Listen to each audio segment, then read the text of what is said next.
Okay, so we're back, and the rest of the day slips away in a blur. Despite my best efforts in keeping this morning's event from surfacing in my mind, it sticks.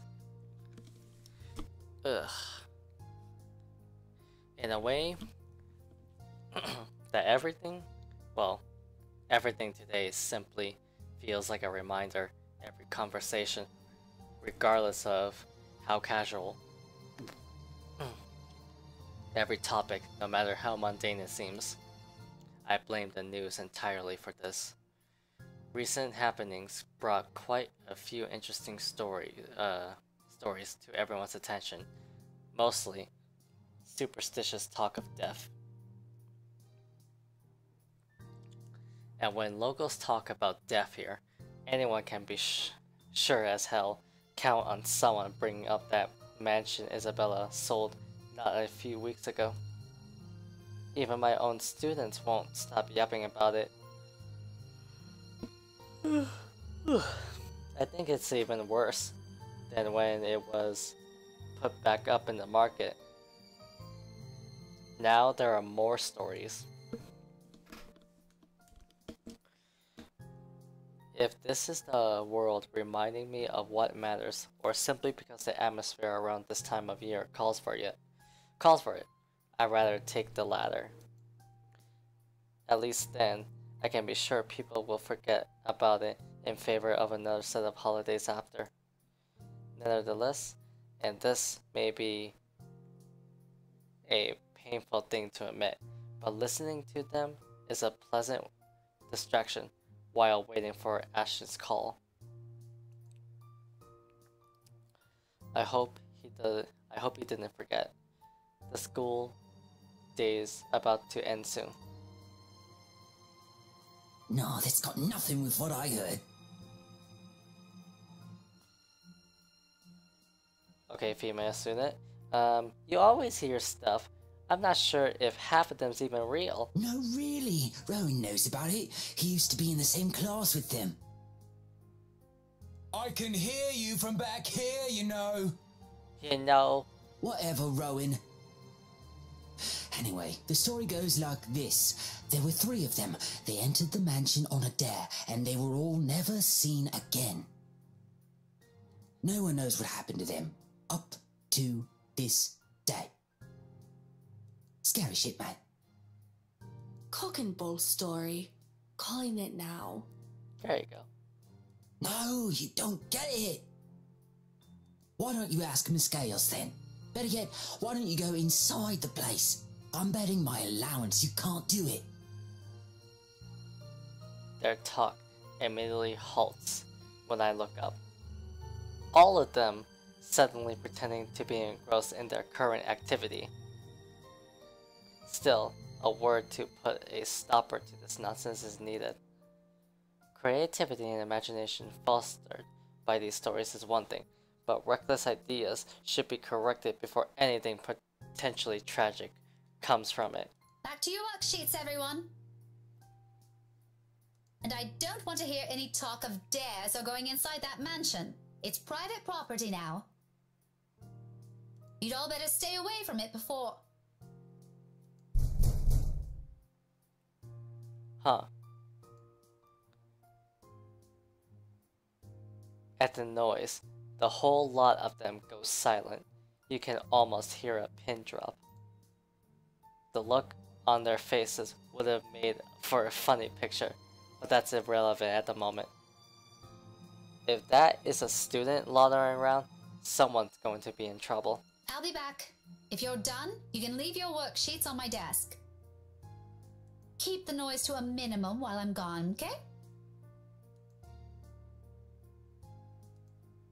I can sense their eyes on me as I walk out the door. A muted kind anticipation. A bit unnerving, but it's far more agreeable than the feeling of being watched I've been enduring these past few days. Oh shit. Class is still in session for most of the rooms. In a few hours, once the final bell rings, however, this place will once again be filled with busy chatter and footfalls, an everyday cycle in itself. But for the moment, I let the silence guide me, my ears focusing on whatever sounds there are or there will be, searching for that distant clanging of metal. Fuck. A good minute passes, and for the portion of it, only my steps echoes through the halls. And another. I'm about to turn around when the sound of it halts my footsteps. It's a little muffled and infrequent, but grows louder at each interval. With the hallway devoid of people, if I don't put a stop to it soon, it'll start to disturb the other classes still going on. Looking for it doesn't take long. All I do is follow the racket, and shortly I'm standing in front of a nondescript row of unoccupied lockers. And from inside one of them, sitting in the middle, comes the noise, annoyingly disruptive now that I'm facing it. Like someone's pounding on the door from the inside, hoping to get out. Leaning forward, I try to get a glimpse through the horizontal slats of whatever's causing it. But in this light, only darkness greets me and another round of clanging. Louder than previous one. More desperate. I've heard stories before, from other schools, from a few colleagues who had to deal with it once or twice. Although personally, I never encountered one myself, and I can only thank the heavens I haven't yet. But If this is another kid some other student stuffed in a locker. with a huff, I straighten up and study it briefly with a frown. Without delay, I reach for its handle and, at once, it stops. Immediately, replaced by the muffled sound of a mobile phone ringing. I give the door a few raps before taking my attention away. A second. Another. When nothing or no one responds, I finally avert my eyes and I pull out my mobile. Ashton's voice greets me from the other end of the line, oddly cheerful in light of this morning's matters. Or maybe because I'm just expecting some grave or serious news from him. Instead, I get this. Hey, Becca. Well, you sound happy. I do? My voice still sounds the same to me. There are only two things I know of that could be the reason for that tone. Sweets, or he's gotten a good lead in his case. From the sound of it, I'm going to assume it's the former, since lately that case is all that's running inside his head. If there's ever a third one, I never heard of it. Yet. It can only be one of the two. Ignore that. How's Isabella? Drove her home a few minutes ago. I think she's sleeping now. Sorry this took a while. Z-Man gave us the puppy eyes after we tried to leave. Had some food prepared for us, apparently. We didn't have the heart to say no. That's all right. Is she okay now? I'm not really sure. She didn't say anything to Zach, but she mentioned a plan to take a few days off from work. It was a passing comment before I left her, so I didn't get to ask. Must be because of Rose's death. Could be. It doesn't seem like it from Zach's story, though. He said she was shaking when she got there. Shaking? The word triggers a memory. from 3 days ago, on the way home from her little treat after she sold the mansion. I didn't think much of it at the time, but I won't lie, it scared me. The terrified look on her face, how she sounded when she suddenly screamed. Becca? Still there? Yeah, I just remembered something. Sorry, don't mind me. Look, if you can talk to her, get the story out of her. That would be great. She wouldn't talk to Zach or me even when I tried. Maybe she'll speak up if it's you? I'll give it a go, but I can't promise anything, okay? You know how stubborn she can get. But thanks for letting me know about this. If you want, I can get you that ice cream thing you mentioned tonight as thanks. Becca's cute. Just as thanks for all the trouble I've caused today. Believe me, I'd love to take you up on that offer, but I've got something on my schedule this evening. Maybe some other time? Thanks a lot, Becca. There's a short pause before he cuts the call from his aunt, and once again, I'm alone with my thoughts. But rather than answers, all I got from it are questions, more of them, one on top of the other, as if the world isn't planning to give me a break anytime soon. But that's a problem I'll tackle later. Right now, I got students who need to be taught follies of eavesdropping. If the slightly open door and their smothered laughter from inside is an indication. All right, enough eavesdropping. All of you, back to your seats.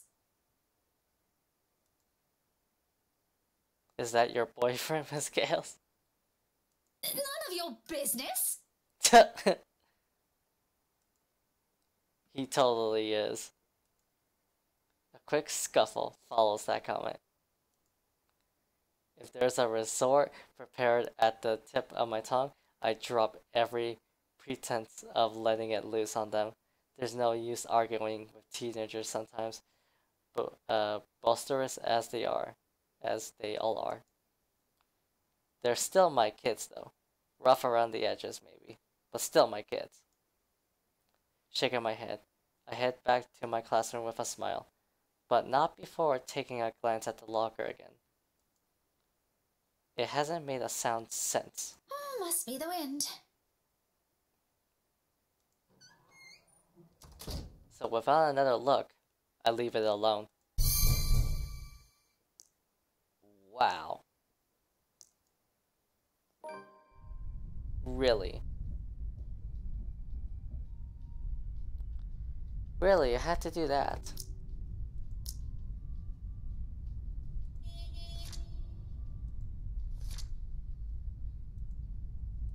The locker.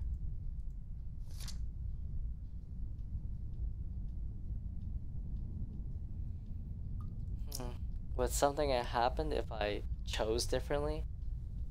I don't know. All in all, the entire school day ends without a hitch. It could have gone better, mind you, but with the exams nearing, getting out of work before the sun has set looks as though it's a far off dream for now. At least until they're over. Then we have the holidays to look forward to.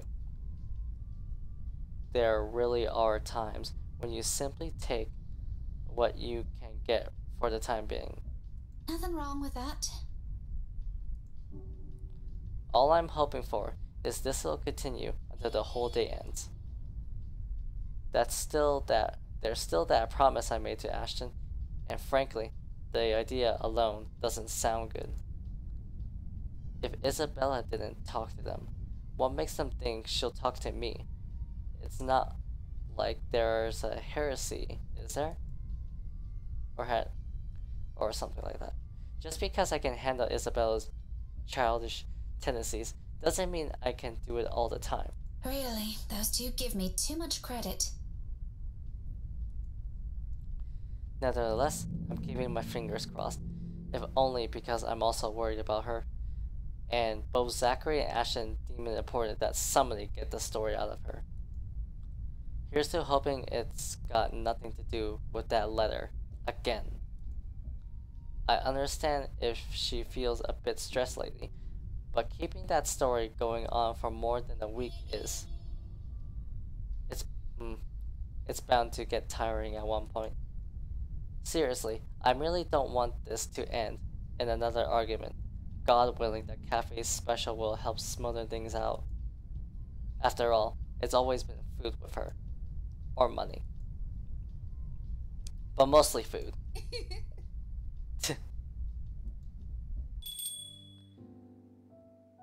At this hour, the cafe is usually filled to the brim with people. That's the reason Isabella and I rarely ever go here during the evenings. It's simply too much of a hassle when we can prepare food ourselves in the comfort of our homes, and there really isn't much to eat out lately. What with life going on, a busy streak.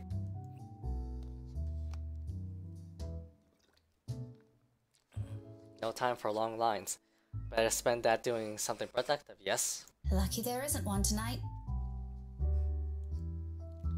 Only a few people are idling around the counter. 4 of them, in fact. A woman in her 60s and a teenager busy with his phone. Both are just waiting to be served their orders. Kylie! With Luke. The other 2, a posh-looking man and a child, who I immediately recognized as Kylie, appeared to have not yet picked anything they want. For some reason, my stare lingers at the guy. Though dressed relatively well and looks harmless, I haven't seen him around these parts before. Someone new in the neighborhood, perhaps? Even so, there's something familiar in him. It feels like I've seen him somewhere before. That also begs the question of why Kylie is with him. Of course, the girl easily takes a liking to anyone who buys her sweets, so it's both a bit worrisome and unsurprising. The blonde bloke doesn't look particularly thrilled with the company, though. I tear my eyes away from them soon enough once the guy at the counter appears, ready to take my order. That, and I also hate to be accused of ogling strangers. 2, evening special, takeout. He's already punching the order before I even finish. Saying my order out loud is really more for formality's sake and made out of habit. He has known Isabella and I long enough that if we ever drop by here, he already knows it's always because I'm buying dinner for the 2 of us. I rarely visit here alone if I can help it, but Isabella can sometimes be a bad influence.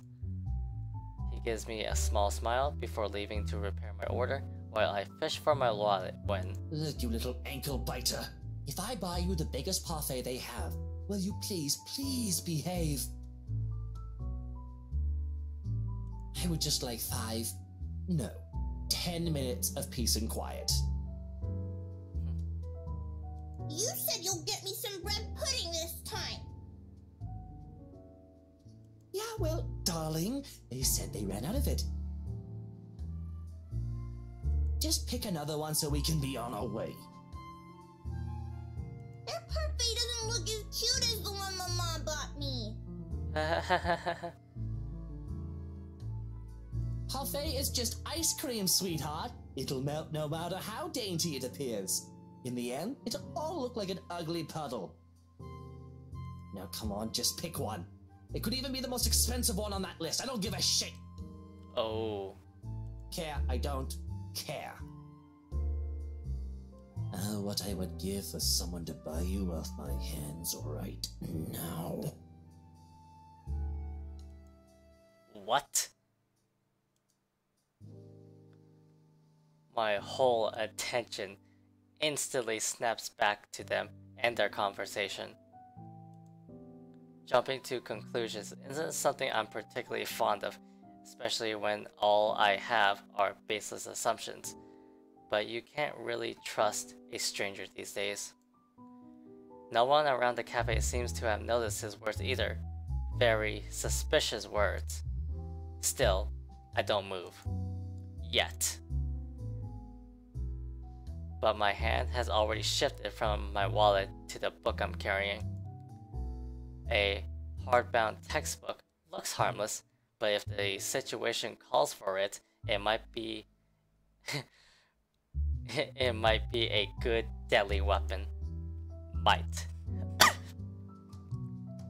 I haven't gotten the chance to try it anywhere so far.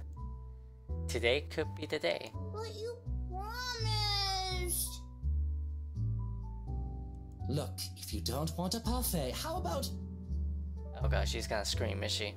How about a Bonifay pie? I'm sure it'll taste just as good as any other bread pudding. I'll even buy you the entire tray. How does that sound? That's not what you said before. Well, sweetheart, adults change their minds sometimes. You said if I come with you, you'll buy me a bread pudding, and I did, and now you won't keep your promise.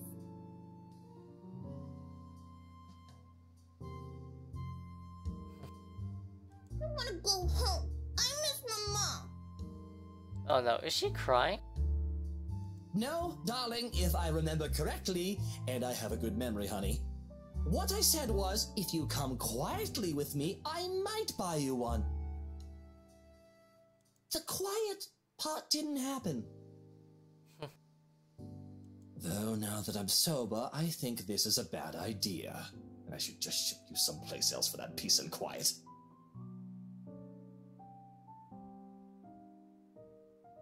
Damn. Oh, that's it. No hesitation. In a few paces, he's within my reach, and without warning, I'm slamming the flat area of the book against his skull. Ouch. Can I hear it?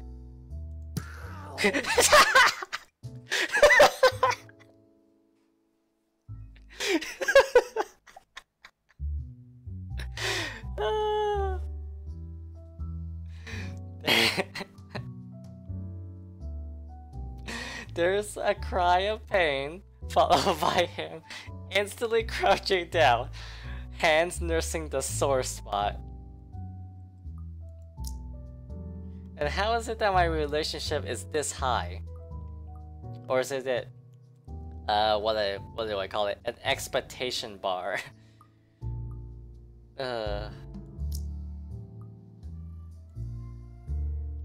Almost comically, if this were a different situation and the safety of a St. Gordy student isn't at stake, I'll probably feel sorry for him. I mean, has anyone seen how thick this book is? Get behind me, Kylie. Miss Pink!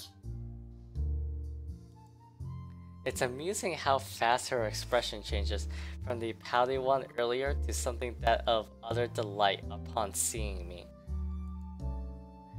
But there's no time for any pleasantries, not even quick ones, because soon the man straightens and I'm ready, and I'm readying my favorite newfound weapon for another hit.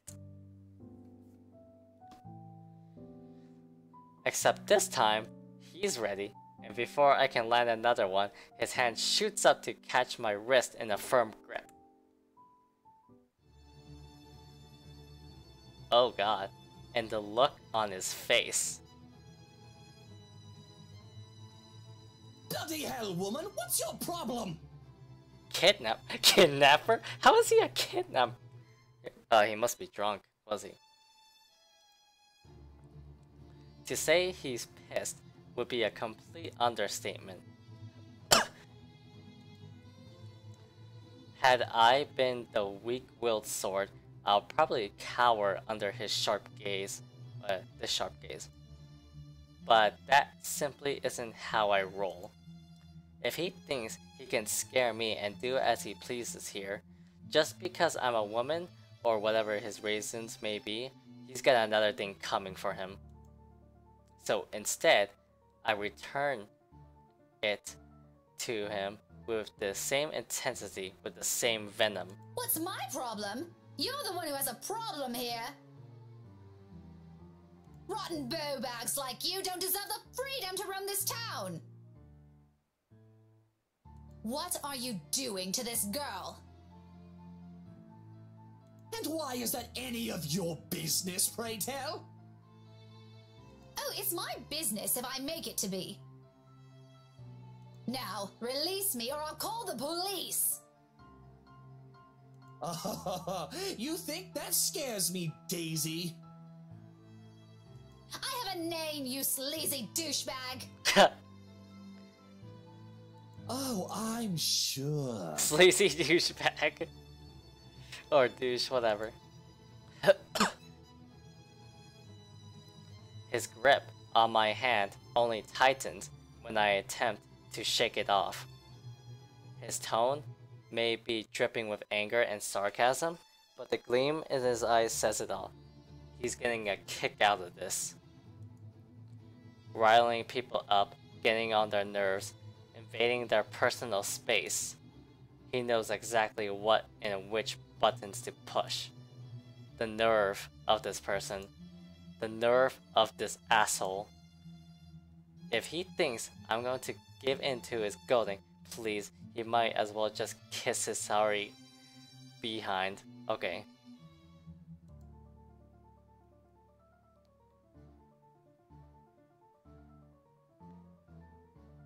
Wait, in fact, why not do the most sensible thing right now? Teach him a tough lesson.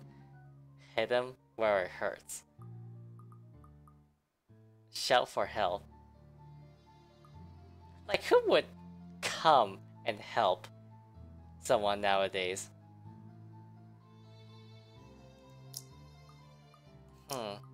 Well, is there gonna be like a relationship status? I kinda wanna see.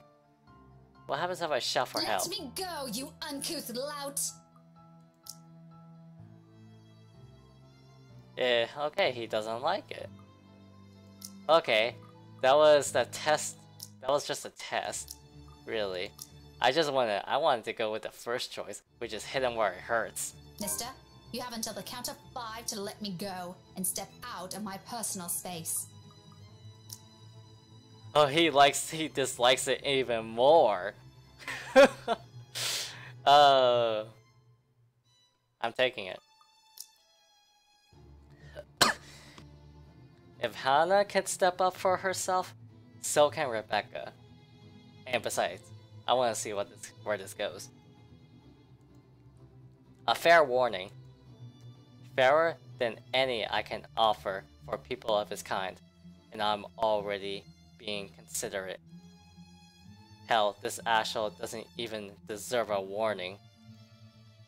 If he doesn't listen, well, he's as much responsible for what will happen next as anyone. Or else what? Well. Such vulgar words coming out of that pretty mouth. A gorgeous flower like you shouldn't even be saying. 5. Don't say I didn't warn you, bowbag. Love that intensity, Daisy. What's with you?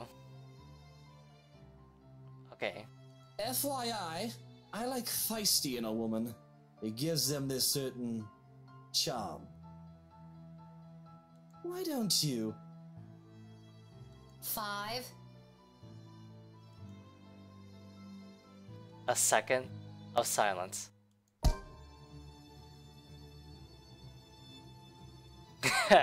Nuts and bolts.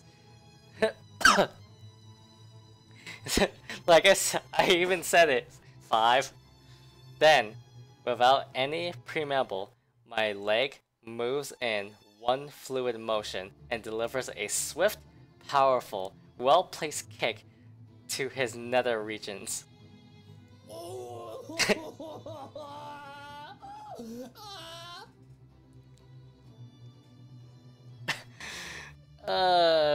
Yeah, you think I'm gonna let her call for help?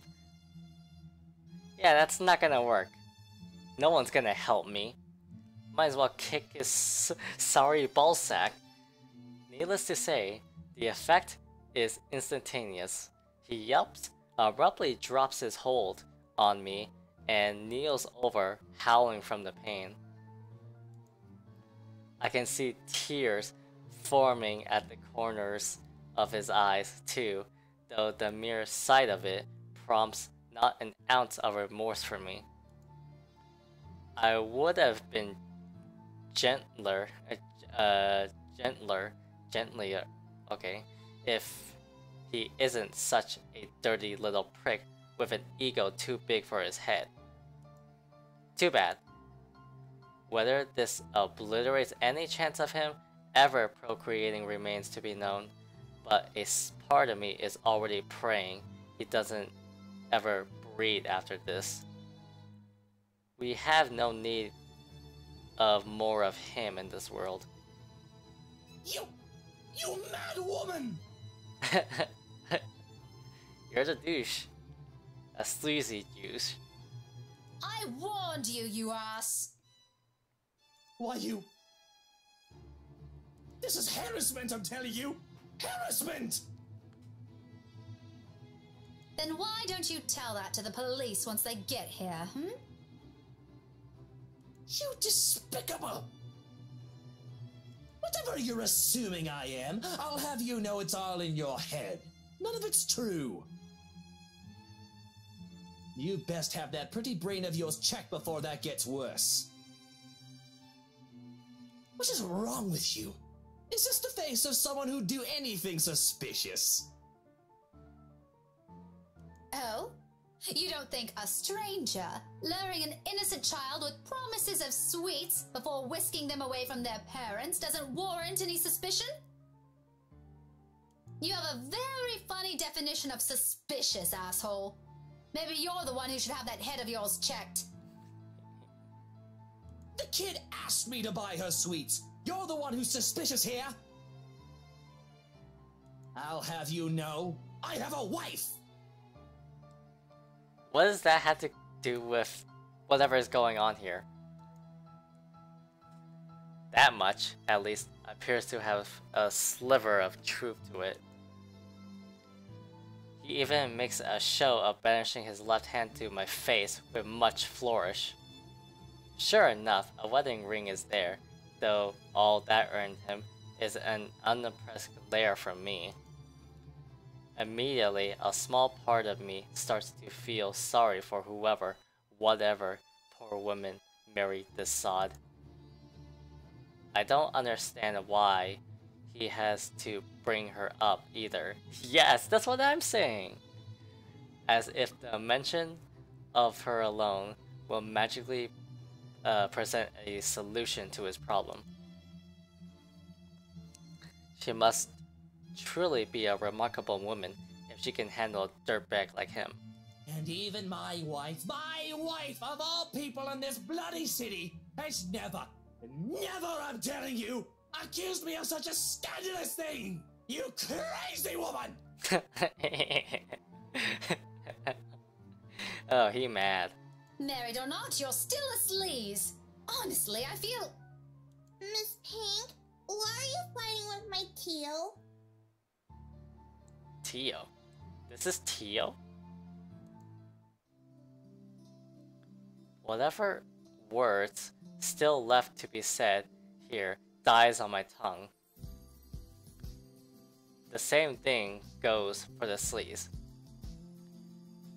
Beside us stands Kylie, gawking at us with that same curious stare she often brings with her.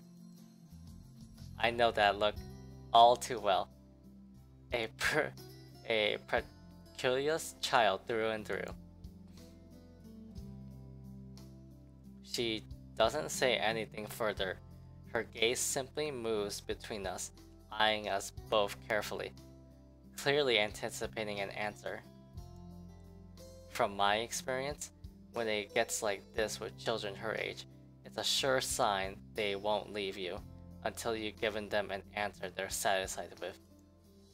Lying won't do either. It has dissolved into a shouting match, for heaven's sake.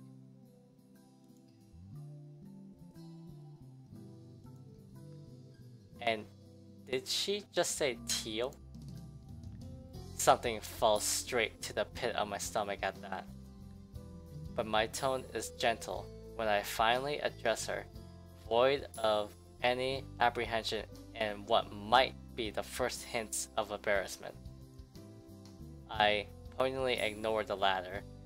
It can very well be just the hunger speaking. Kylie, sweetie, do you know this oath? Yeah, he's Teal Luke. Right at the moment, my brain stops. Every line of thought, every argument I still have against the man beside me dispats in a haze. Amidst all of it, one memory gets triggered from a few days ago. Tio? The one you mentioned before? The uncle? The guy Rowan wanted to impress? Or was that a dare? I'm sorry, I can't recall. Is it the one who promised he'll take Big Brother someplace cool? Yeah, the one and the same. Don't you know who he is? I sure as hell don't, darling. Because if I do, I wouldn't have let everything I've said earlier come out of my mouth. He's my Teal Luke, gazillionaire extraordinaire, and the fairy godfather.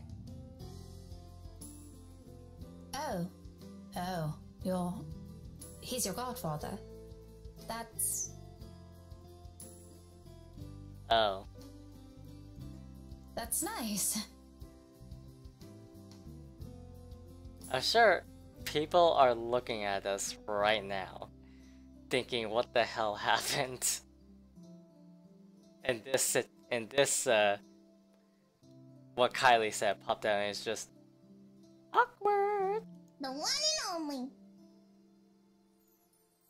Did I get that right, Tio? More than right, sweetheart. I'm sure Miss Pink here understood everything you said quite perfectly. Whatever it is that landed at the bottom of my stomach prior has shot straight up to my face and stayed there. The heat from it slowly spreading to my cheeks, coloring my face in almost the same shade as my hair. If only the earth would swallow me whole, here and now. His eyes are on me. I can feel them, jeering, mocking. I can't even bring myself to look at him. What's in there? Amusement? I doubt it. He's probably having the time of his life right now. But I know. I can hear the sneer in his tone alone when he talks. He has that smug grin on him, which I may or may not want to punch off his face at present, just for the hell of it. But damage control. I need to do some damage control before this whole thing goes south. Apologize to Luke, or apologize to Kylie. If it was my situation, I did kick the man in the balls. Like that was personal enough. Like, what did the kid do? I'm not gonna apologize to the kid. Maybe apologize after. It's like, sorry, I didn't recognize that this is Tio you're talking about. But I kicked the guy in the balls for assuming that, you know, being a suspicious kidnapper douche. So, apologize to Luke. Wow, that boosted up a lot. Though it pains me to apologize to a sleazebag like him, this is my mistake. With Kylie watching us close by, I don't want to set a bad example for her, do I? I'm surprised she grew up the child she is. If anything, I want to be the role model this man couldn't possibly become from her. Even if it means taking a few blows to my ego and stroking his insufferable one.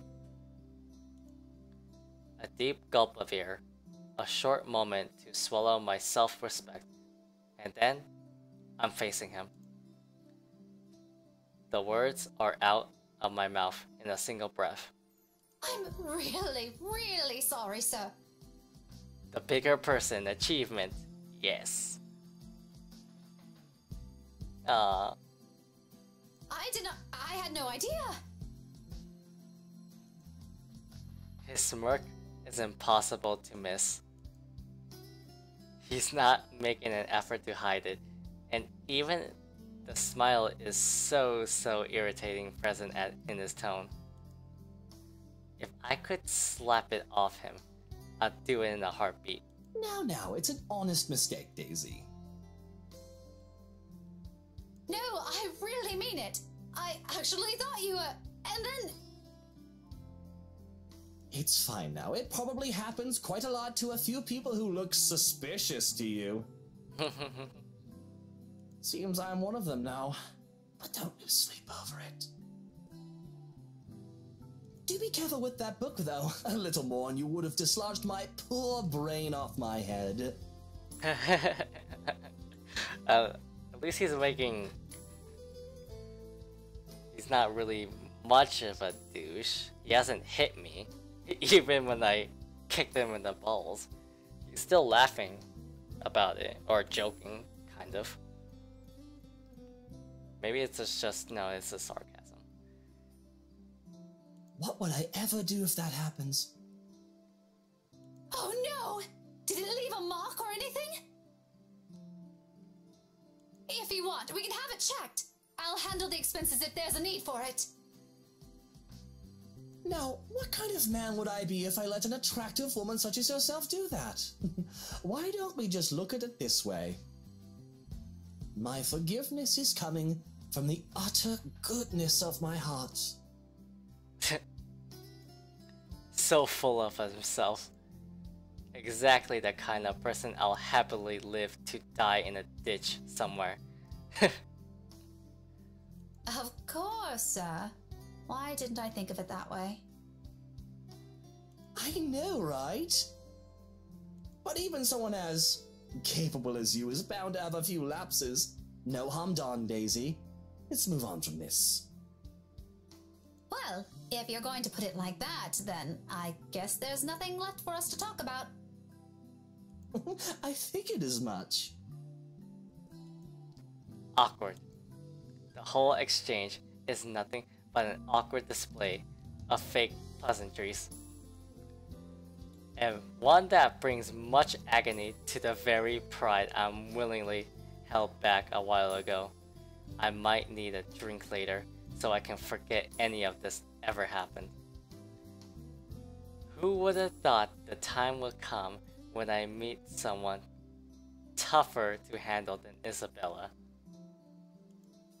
Miracles on miracles, I swear. Though, to my surprise, he offers me a hand shortly before they leave. For a shake, I realize, after a long minute of staring at it. I accept it, albeit half-heartedly. But all of the goodwill that small gesture represents melts into thin air when he winks at me. Winks! The gall of this man. However, there's no moment to ponder about it. Seconds later, the guy at the counter waves me over and hands me a paper bag as soon as I paid. He offers me another smile before I leave. Normally, I return it simply for the sake of returning it, or I don't at all, with the latter happening more commonly. For the time being, I do so freely. After that encounter and the scene we caused, seeing a friendly gesture being extended to me, a bit from a person I barely know on a personal level, it feels like a reassurance, despite bearing no promise of better days. I take what little I can of it with me as I step out into the night. Well, that happened.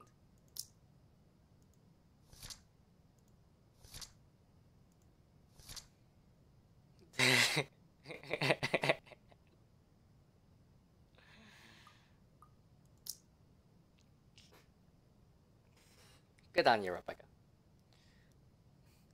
A cloudless night sky greets me when I walk out of the cafe.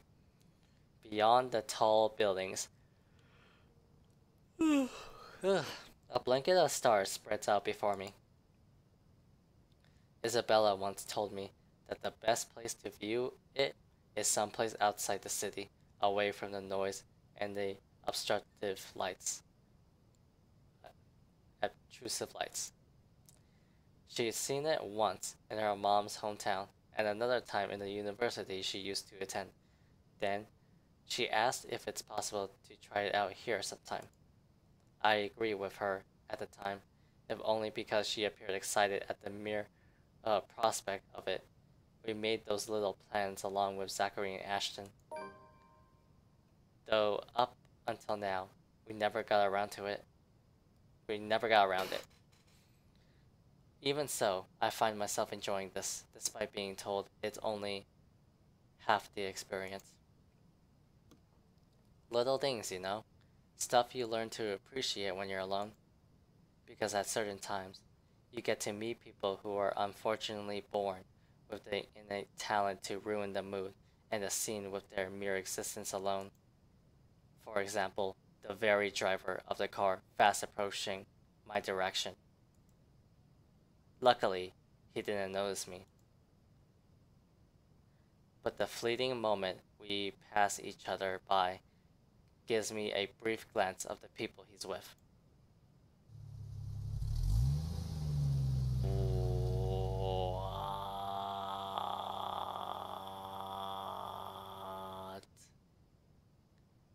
What? That is not Hannah. Kylie sitting on the back seat with a serving of bread pudding in her hands. And beside him, it must be his wife. He takes a turn and disappears at the nearest corner. But throughout the night, that curtsy glimpse of all things to bother me has left me wondering what kind of person his wife is. And, more than that, is a silent prayer to the universe. I hope I don't ever cross paths with that douche again.